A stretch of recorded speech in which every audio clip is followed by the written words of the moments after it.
Welcome everyone to Meld. In my last video, I went over a part of this article by Video Cards where they leaked the price as well as specs of the upcoming RTX 2060. Unfortunately, I didn't have enough time to really dig into the other portion of the article because they posted it while I was editing the video. Honestly, I was lucky I could go back in and add the release date and all, but now I've gone over it and there's a ton of gaming benchmarks as well as ray tracing performance. Now I'll say before I begin, while Video Cards is really trustworthy and they're claiming these are official numbers, they're likely from Nvidia themselves, so this is a best case scenario and I'd advise any potential buyers to wait until we have third-party reviews.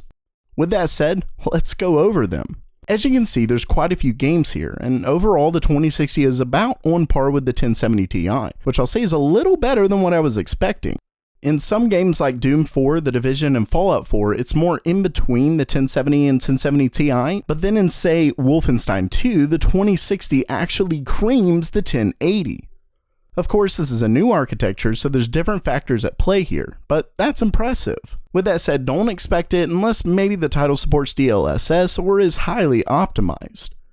Speaking of being highly optimized, apparently ray tracing in Battlefield 5 is getting there, since Nvidia is claiming some wild numbers for RTX performance on the 2060, given this article is accurate. According to them, at 1080p with ray tracing off, the 2060 gets 90 FPS. When we turn ray tracing on and DLSS off, it actually gets 65 FPS.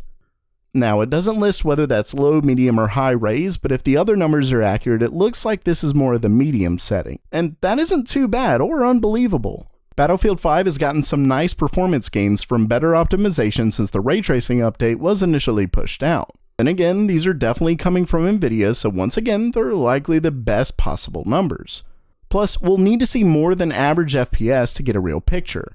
Now, back to their numbers. When you turn DLSS and ray tracing on, the 2060 can actually get 88 FPS, and that's pretty close to the 90 FPS with ray tracing and DLSS off. So what does all this mean? Well, it's clear some serious optimization is needed from developers to fully incorporate ray tracing without insane dips in performance. That's not good because the more developer hours it takes, the higher the cost, and the more incentive companies need to add it to their games. Really, we may be in the next catch-22 that can happen with new tech.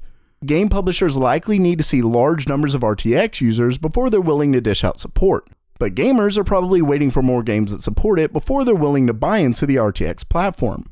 Plus, there's the dip in performance. I mean, look at the 90 FPS with DLSS off. If you want to go 4K or you've got a 144Hz monitor, you may be more inclined to simply turn DLSS on and leave ray tracing off for higher frames without the loss that ray tracing brings. Basically, while it's great ray tracing may not have as poor of an impact as some thought, it still may not be worth it for most. Who knows though? So while that does it for today, what do you think? Are you waiting to see what games support ray tracing, or would you rather wait to see AMD and Intel's offerings? Let me know down in the comments below. And if you liked the video, definitely make sure to subscribe. And as always, have a great day.